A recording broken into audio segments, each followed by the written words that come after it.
مگر اس پر بھی ہم نے تمہیں معاف کر دیا کہ شاید اب تم شکر گزار بنو۔ یاد کرو کہ ٹھیک اس وقت جب تم یہ ظلم کر رہے تھے، ہم نے موسیٰ کو کتاب اور فرقان عطا کی تاکہ تم اس کے ذریعے سے سیدھا راستہ پا سکو۔ ہم نے موسیٰ کو کتاب اور فرقان عطا کی۔ فرقان وہ چیز جس کے ذریعے سے حق اور باطل کا فرق نمایاں ہو۔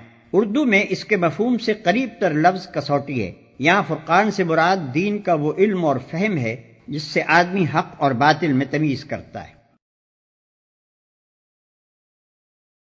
یاد کرو جب موسیٰ یہ نعمت لیے ہوئے پلٹا تو اس نے اپنی قوم سے کہا کہ لوگو، تم نے بچڑے کو معبود بنا کر اپنے اوپر سخت ظلم کیا ہے، لہذا تم اپنے خالق کے حضور توبہ کرو اور اپنی جانوں کو ہلاک کرو۔ اسی میں تمہارے خالق کے نزدیک تمہاری بہتری ہے۔ اس وقت تمہارے خالق نے تمہاری توبہ قبول کر لی کہ وہ بڑا معاف کرنے والا اور رحم فرمانے والا ہے۔ یعنی اپنے ان آدمیوں کو قتل کرو جنہوں نے گوسالے کو معبود بنایا اور اس کی پرستش کی۔ یاد کرو جب تم نے موسیٰ سے کہا تھا کہ ہم تمہارے کہنے کا ہرگز یقین نہ کریں گے جب تک کہ اپنی آنکھوں سے علانیہ خدا کو تم سے کلام کرتے نہ دیکھ لیں۔ اس وقت تمہارے دیکھتے دیکھتے ایک زبردست صاعقے نے تم کو آ لیا، تم بے جان ہو کر گر چکے تھے، مگر پھر ہم نے تم کو جلا اٹھایا، شاید کہ اس احسان کے بعد تم شکر گزار بن جاؤ۔ یہ اشارہ جس واقعے کی طرف ہے اس کی تفصیل یہ ہے کہ 40 شبانہ روز کی قرارداد پر جب حضرت موسیٰ طور پر تشریف لے گئے تھے تو آپ کو حکم ہوا تھا کہ اپنے ساتھ بنی اسرائیل کے 70 نمائندے بھی لے کر آئیں۔ پھر جب اللہ تعالیٰ نے موسیٰ علیہ السلام کو کتاب اور فرقان عطا کی تو آپ نے اسے ان نمائندوں کے سامنے پیش کیا۔ اس موقع پر قرآن کہتا ہے کہ ان میں سے بعض شریر کہنے لگے کہ ہم محض تمہارے بیان پر کیسے مان لیں کہ خدا تم سے ہم کلام ہوا ہے۔ اس پر اللہ تعالیٰ کا غضب نازل ہوا اور انہیں سزا دی گئی۔ لیکن بائبل کہتی ہے کہ انہوں نے اسرائیل کے خدا کو دیکھا، اس کے پاؤں کے نیچے نیلم کے پتھر کا چبوترا سا تھا جو آسمان کے مانند شفاف تھا، اور اس نے بنی اسرائیل کے شرفاء پر اپنا ہاتھ نہ بڑھایا، سو انہوں نے خدا کو دیکھا اور کھایا اور پیا۔ خروج باب 24 آیت 10-11۔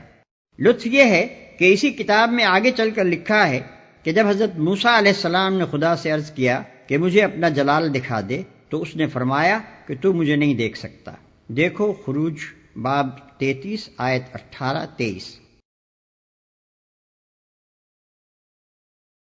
ہم نے تم پر ابر کا سایہ کیا، من و سلوہ کی غذا تمہارے لیے فراہم کی، اور تم سے کہا کہ جو پاک چیزیں ہم نے تمہیں بخشی ہیں انہیں کھاؤ، مگر تمہارے اسلاف نے جو کچھ کیا وہ ہم پر ظلم نہ تھا بلکہ انہوں نے آپ اپنے ہی اوپر ظلم کیا۔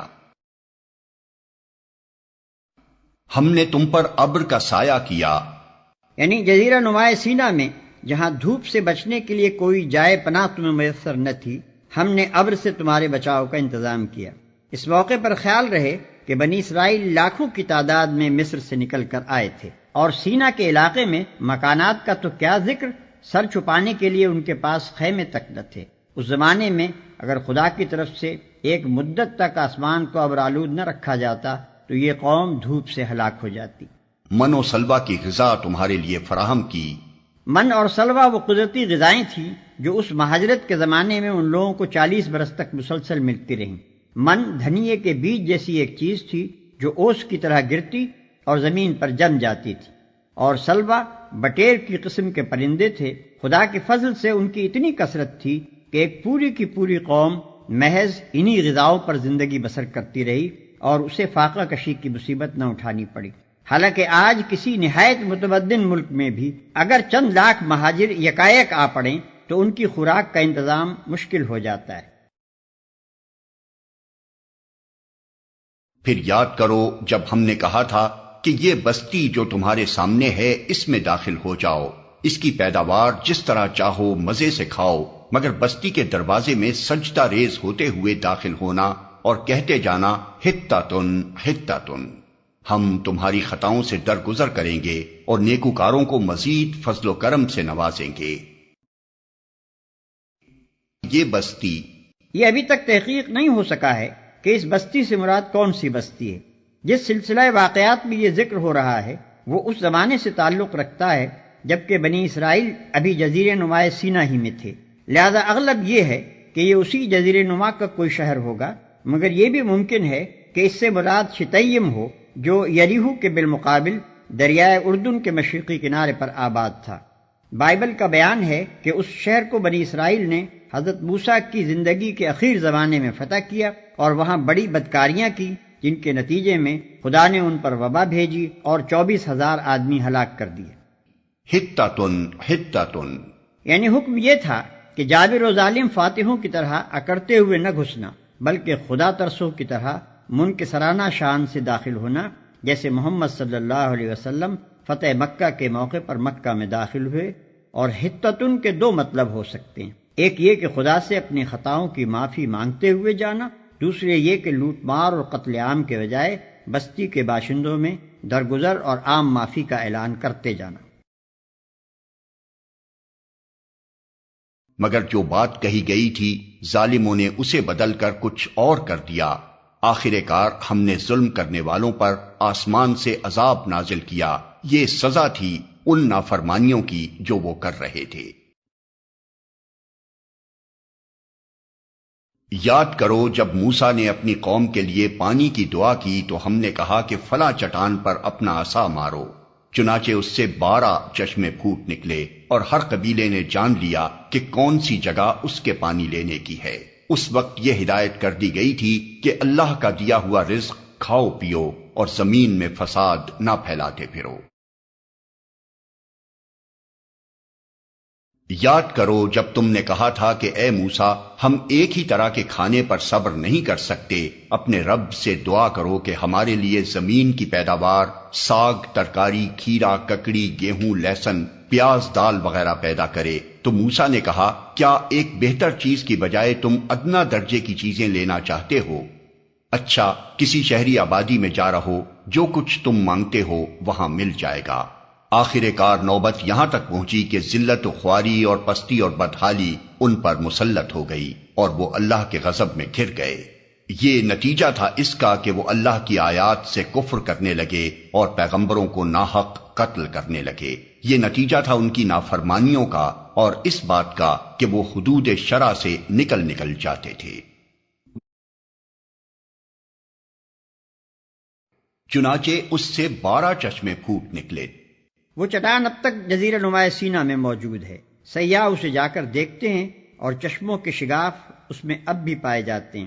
12 چشموں میں یہ مصلحت تھی کہ بنی اسرائیل کے قبیلے بھی 12 ہی تھے، خدا نے ہر ایک قبیلے کے لیے الگ چشمہ نکال دیا تاکہ ان کے درمیان پانی پر جھگڑا نہ ہو۔ یہ مطلب نہیں ہے کہ من و سلوہ چھوڑ کر جو بے مشقت مل رہا ہے وہ چیزیں مانگ رہے ہو جن کے لیے کھیتی باڑی کرنی پڑے گی، بلکہ مطلب یہ ہے کہ جس بڑے مقصد کے لیے یہ صحرا نوردی تم سے کرائی جا رہی ہے اس کے مقابلے میں کیا تم کو کام و دہن کی لذت اتنی مرغوب ہے کہ اس مقصد کو چھوڑنے کے لیے تیار ہو اور ان چیزوں سے محرومی کچھ مدت کے لیے بھی برداشت نہیں کر سکتے؟ وہ اللہ کی آیات سے کفر کرنے لگے۔ آیات سے کفر کرنے کی مختلف صورتیں ہیں، مثلا ایک یہ کہ خدا کی بھیجی ہوئی تعلیمات میں سے جو بات اپنے خیالات یا خواہشات کے خلاف پائی اس کو ماننے سے صاف انکار کر دیا۔ دوسرے یہ کہ ایک بات کو یہ جانتے ہوئے کہ خدا نے فرمائی ہے پوری ڈٹائی اور سرکشی کے ساتھ اس کی خلاف ورزی کی اور حکم الہی کی کچھ پرواہ نہ کی۔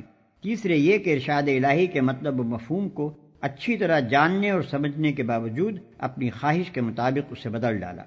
پیغمبروں کو ناحق قتل کرنے لگے۔ بنی اسرائیل نے اپنے اس جرم کو اپنی تاریخ میں خود تفصیل کے ساتھ بیان کیا ہے۔ مثال کے طور پر ہم بائبل سے چند واقعات یہاں نقل کرتے ہیں۔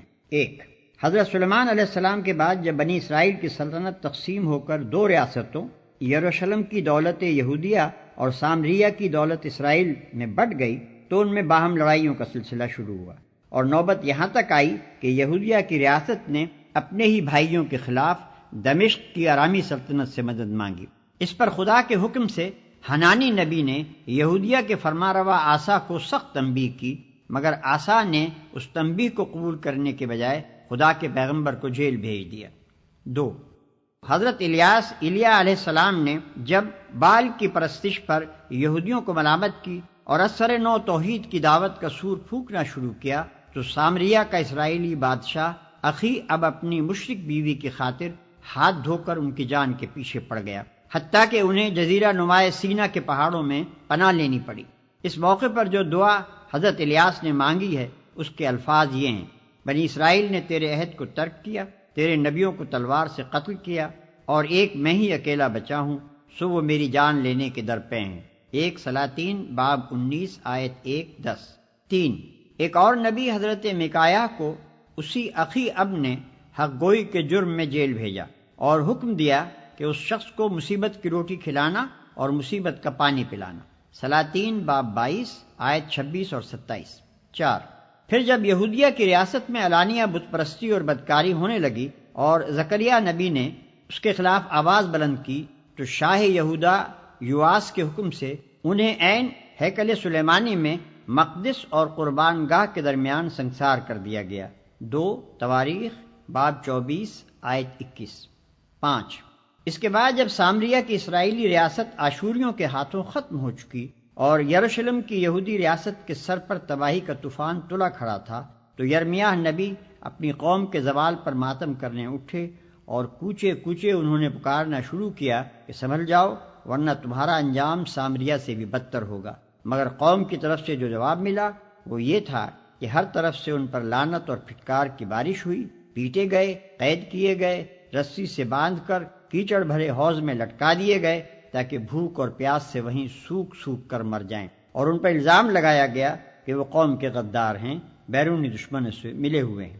یرمیاہ باب 15 آیت 10، باب 18 آیت 20 اور 23، باب 20 آیت 1 اور 18، باب 36 تا باب 40۔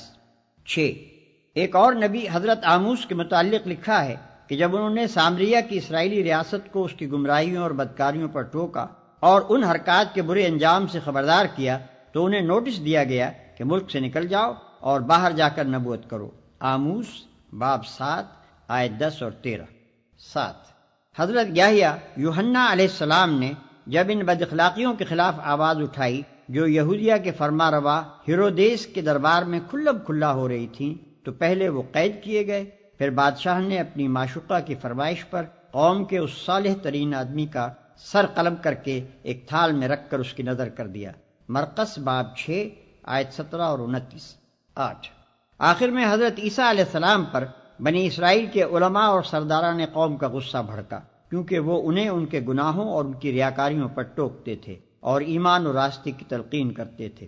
اس قصور پر ان کے خلاف جھوٹا مقدمہ تیار کیا گیا، رومی عدالت سے ان کے قتل کا فیصلہ حاصل کیا گیا، اور جب رومی حاکم پیلاطس نے یہود سے کہا کہ آج عید کے روز میں تمہاری خاطر یسوع اور برابا ڈاکو دونوں میں سے کس کو رہا کروں، تو ان کے پورے مجمع نے بالاتفاق پکار کر کہا کہ برابا کو چھوڑ دے اور یسوع کو پھانسی پر لٹکا۔ متی باب 27 آیت 20 تا 26۔ یہ ہے اس قوم کی داستان جرائم کا ایک نہایت شرمناک باب جس کی طرف قرآن کی اس آیت میں مختصراً اشارہ کیا گیا ہے۔ اب یہ ظاہر ہے کہ جس قوم نے اپنے فساق و فجار کو سرداری و سربراہ کاری کے لیے اور اپنے صلحاء و ابرار کو جیل اور دار کے لیے پسند کیا ہو، اللہ تعالیٰ اس کو اپنی لعنت کے لیے پسند نہ کرتا تو آخر اور کیا کرتا۔